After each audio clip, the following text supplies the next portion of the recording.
Salut tout le monde! Aujourd'hui, on va faire une vidéo en réponse à un commentaire. Et justement, puisque ça a un rapport avec la suite, je vais vous expliquer comment je gère les commentaires, puisque on m'a déjà accusé de ne pas répondre dans les temps. Déjà, dans le cadre du commentaire auquel je vais répondre, mais il y a quelque temps de ça, il y a une personne qui m'a unfollow de partout parce que elle a estimé que je prenais trop de temps. Alors, pour ce qui est de YouTube, spécifiquement, les audiences ne sont plus les mêmes qu'avant. C'est pas comme si j'avais déjà été une star, mais c'est vrai qu'à une époque, j'étais moi-même plus régulière. Donc les gens avaient plus l'habitude de me voir dans leur fil d'activité YouTube, et donc il y avait plus de réactions. Maintenant, ce qui se passe généralement, c'est que dans les 24 à 72 heures suivant la publication, je vais aller regarder, et selon l'augmentation du nombre de vues, je vais me dire « Ah, peut-être qu'il y aura 2-3 commentaires, etc. » Mais en dehors de ça, je vais pas passer mon temps à aller regarder les commentaires parce que j'ai pas envie de me décevoir tout simplement. J'ai pas envie d'être un peu tristoun parce que je me rends compte que mes vidéos n'ont plus vraiment d'impact. Et comme je ne peux pas vous imposer ce ressenti, je me dis je fais comme je peux, je viens régulièrement, mais c'est vrai que c'est pas aussi souvent que d'autres, et donc voilà, je gère en conséquence. Ça veut pas dire que je vous aime pas, ça veut pas dire que j'en ai rien à cirer de ce que je vous dis, au contraire, puisque j'ai régulièrement dit au cours de ma carrière YouTube que j'invite fortement les personnes à partager leurs ressentis et même leurs questions ou même suggestions de vidéos dans les commentaires. Donc aujourd'hui, nous allons répondre à Sarah qui s'interrogeait sur le sens du mot handicapé pour ma situation, puisqu'elle citait le poids et le diabète. Et selon elle, ça ne fait pas de quelqu'un une personne handicapée. Et oui, Sarah, tu as raison. On va commencer par le poids. Est-ce que mon poids me handicape? Eh ben en fait, pas vraiment. Pourquoi je dis pas vraiment? Parce que forcément, comme je prends plus de place que certaines personnes, il y a des choses qui peuvent être potentiellement plus délicates à gérer. De là à considérer ça comme un handicap, ben non. Non. Clairement, c'est pas un pur handicap parce que je peux toujours marcher, je peux toujours travailler, je peux monter les escaliers, je peux porter mes courses moi-même, enfin bref, je veux dire, je peux vivre. Si on me foutait la paix à ce sujet, je pourrais encore mieux vivre, mais ça, c'est une autre question pour un autre jour. Maintenant, le diabète. Alors le diabète, c'est un peu particulier. Du coup, pour avoir une définition, disons, un peu cohérente et fluide, j'ai été chercher sur Camarade Google. Et Camarade Google, sur le site mesaloc.fr, le 6 juin 2022, il nous met un article qui comporte la phrase suivante: le diabète est une affection longue durée, ce qui signifie que le patient n'est ni en situation valide, ni en situation de handicap. Il est néanmoins possible de demander une reconnaissance de la qualité de travailleur handicapé auprès de la MDPH. Alors, là vous pourriez vous poser les questions. Je vais donc vous donner quelques indications par rapport au diabète. Donc, déjà, les taux normaux et les chiffres à vérifier. Quand vous faites des prises de sang, vous allez avoir le taux de sucre dans le sang et vous allez avoir un paramètre qui s'appelle l'hémoglobine glyquée. Pour être considéré comme étant un taux normal, au niveau du grammage, vous devez être entre 0,70 et 1,20. Mais au niveau de l'hémoglobine glyquée qui est en pourcentage, vous devez être aux alentours de 5,5%. Pour avoir une idée de mes chiffres à moi quand j'ai été diagnostiqué, j'ai été à 3,98 pour la glycémie et pour l'hémoglobine glyquée, j'étais à 14%. Je n'ai aucune honte de ces chiffres, donc moi je dévoile tout, j'en ai rien à cirer. Maintenant, pour maîtriser tout ça, il y a plusieurs options. Moi par exemple, je suis uniquement sous médicaments que je prends par voie orale, tout simplement parce que mes médecins se sont rendus compte à l'hôpital que je suis la plus grande chochotte de l'univers, et donc ils ont voulu éviter l'insuline. Mais il y a aussi potentiellement de l'insuline rapide et de l'insuline plus lente, en parallèle avec les sucres lents et les sucres rapides. Et donc, pour gérer tout ça, si vous avez de la chance, Vous êtes comme moi, vous n'avez que les médicaments. Mais sinon, si vous n'êtes pas équilibré au niveau de votre diabète, vous allez devoir régulièrement faire des contrôles avec la petite machine où vous piquez le doigt et vous mettez la gouttelette sur la bandelette. Ou alors, si vous êtes dépendant de l'insuline, vous pouvez être éligible au petit bidule qu'on se plante sur le bras, sur la cuisse ou je ne sais quoi, et qui va contrôler régulièrement votre taux de sang. Et dites-vous, il existe même des chiens d'alerte par rapport à ça. Alors, moi je ne serai pas éligible parce que je ne suis pas assez impacté, mais ça existe. Et donc, vous allez me dire, mais en quoi ça pourrait être un handicap? En fait, c'est tout simple.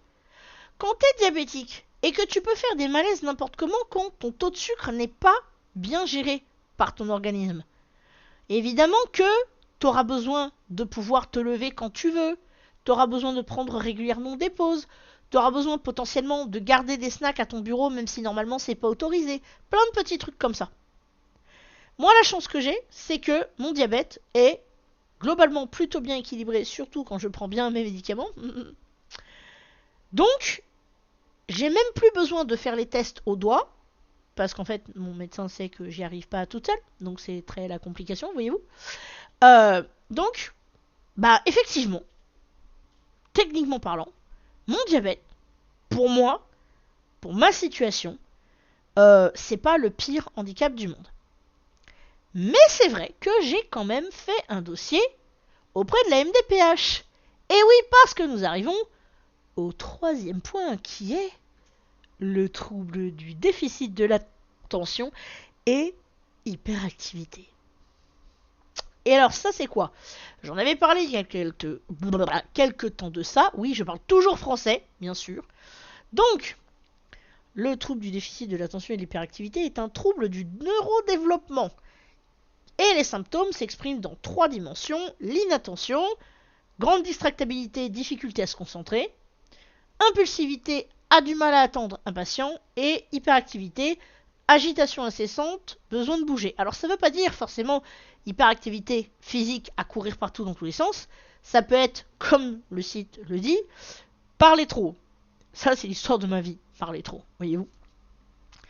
Et donc, tout ça, pour le trouble du déficit de l'attention. En quoi c'est un handicap? Eh bien, je vous explique. La particularité pour moi étant que j'ai été diagnostiqué à 39 ans. Donc c'est tard. Et pourquoi tout ça est un problème? Parce que par exemple, l'un des éléments du trouble du déficit de l'attention, c'est que il faut vraiment que tu sois attiré par une tâche pour la mener à bien. C'est-à-dire que par exemple, je peux très bien, potentiellement, ceci dit parce que ces temps-ci c'est compliqué, rester sur un jeu vidéo que j'adore pendant 3, 4, 5 heures d'affilée. Va essayer de me mettre au taf pendant plus d'1 heure sans une petite distraction à côté pour être tranquille, ça marche pas. C'est-à-dire que ça va tellement loin que physiquement, il y a des moments où je ne peux plus travailler parce que mon corps bloque et part en cacahuète. C'est-à-dire que là, dans les derniers temps, sur le poste où j'étais, il y avait des jours où je commençais la journée normalement, je faisais ce que j'avais à faire, et en fait, au bout d'un moment, mon cerveau, il est là genre, non, j'en ai marre. Et donc, t'es là, t'essayes de faire ton taf, et tout d'un coup, t'es là genre.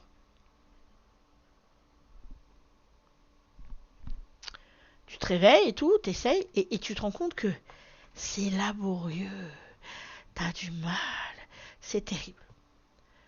Il y a aussi toutes les situations où t'es en train de faire un truc, et moi, par exemple, il suffit qu'il y ait un oiseau, un petit chien qui passe dans la rue, si je le vois par la fenêtre, ce genre de truc. Bim, automatiquement, c'est une distraction. Il y a aussi le fait que quand t'es focalisé sur un truc, si t'as quelqu'un qui vient qui t'interrompt, c'est la catastrophe parce que du coup, tu perds ton rythme et ça te casse tout ce que t'étais en train de faire. Alors, je vais vous mettre les liens de toute façon dans la description, mais sachez qu'en fait, pour le trouble du déficit de l'attention, en gros, mon gros problème, c'est que j'ai vécu pendant plus de 20 ans de ma vie d'adulte et j'ai eu mon enfance et mon adolescence qui ont été touchés par ça, sans que je m'en rende compte tout de suite, forcément. Parce que, rappelez-vous, ma mère, quand je suis née, elle avait pas encore 19 ans et forcément, c'était une époque délicate parce qu'on était un peu pauvre, vu que mes parents ont dû quitter la Réunion pour que mon père travaille ici.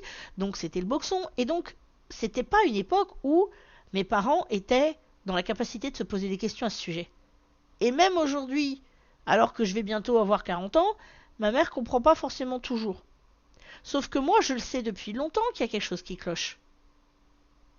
Alors, au début, je mettais pas le mot de handicap dessus. Et même aujourd'hui, je vais utiliser ce mot parce que, techniquement parlant, c'est le cas, mais je me sens pas légitime pour autant.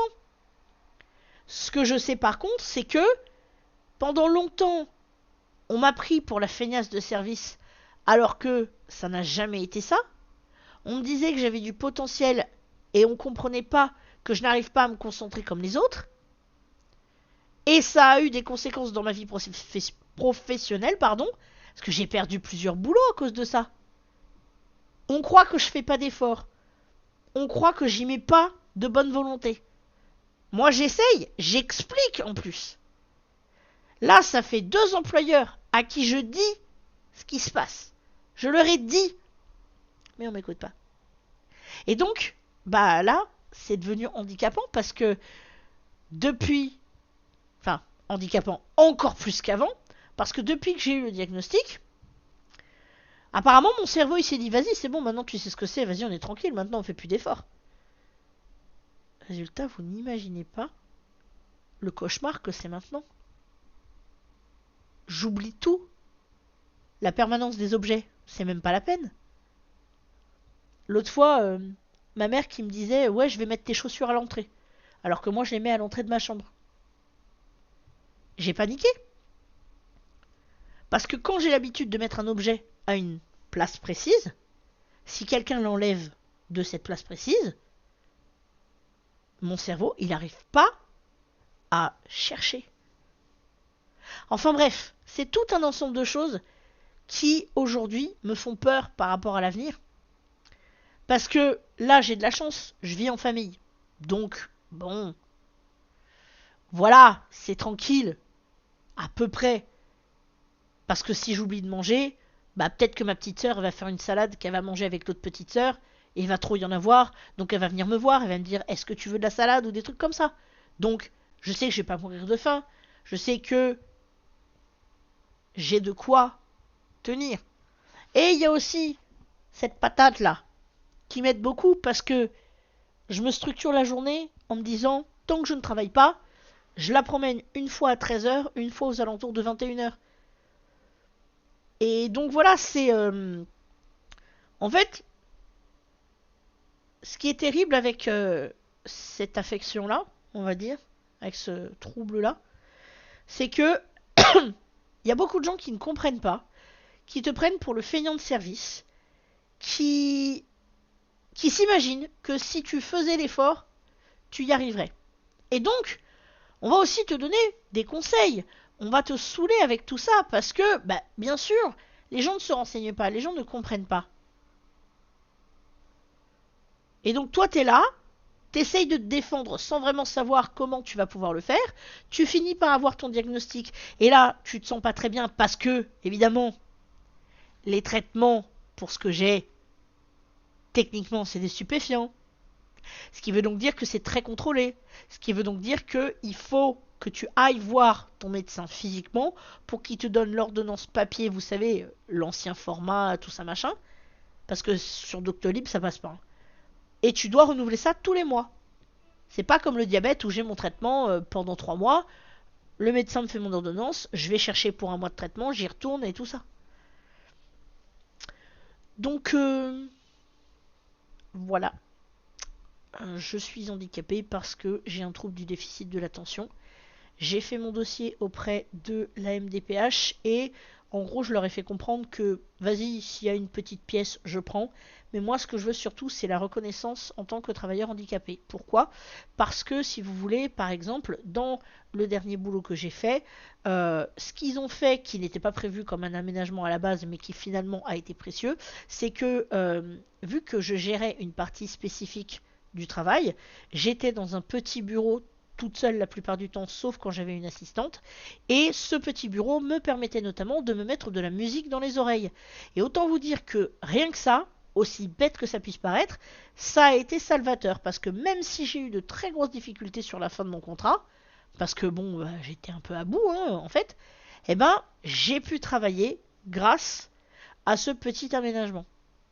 C'est pas grand chose, mais étant donné qu'on sait à quel point les entreprises ne sont pas forcément généreuses dans ce domaine, je me dis que tant qu'à faire, autant exploiter toutes les ressources potentiellement à disposition. Donc, souhaitez-moi bonne chance en fait, parce que il n'y a pas de garantie que la MDPH accepte quoi que ce soit. Et le truc, c'est que là, au stade où j'en suis, je vais avoir besoin de toutes les aides possibles et imaginables. Parce que ça risque d'être très compliqué. J'essaye de faire le nécessaire pour pouvoir retravailler dans les meilleures conditions possibles, mais c'est la galère. Sur ce, je vous embrasse. J'espère que j'ai été assez clair dans ce que j'ai exposé. Donc, comme d'habitude, si vous avez des questions par rapport au contenu même de la vidéo, n'hésitez pas. Si vous souhaitez partager des choses qui sont en rapport avec la vidéo, n'hésitez pas non plus. Si vous souhaitez râler par rapport à la MDPH, allez-y. Je pense qu'on aurait des tas de choses à dire. Et puis, voilà. Comme je le dis, je vais essayer de faire de mon mieux. On va essayer de refaire un live YouTube bientôt d'ailleurs. Et puis, écoutez, en attendant, j'ai des réseaux sociaux qui sont étalés dans la description. Il y a même un Discord. Alors le Discord, il est un peu lent en ce moment parce que c'est vrai que il faut redynamiser le truc. Mais n'hésitez pas, si vous voulez des échanges, on trouvera toujours des solutions. Voilà, sur ce, je vous fais des bises et n'hésitez pas à cliquer un peu partout. Et on se retrouve plus tard. Salut!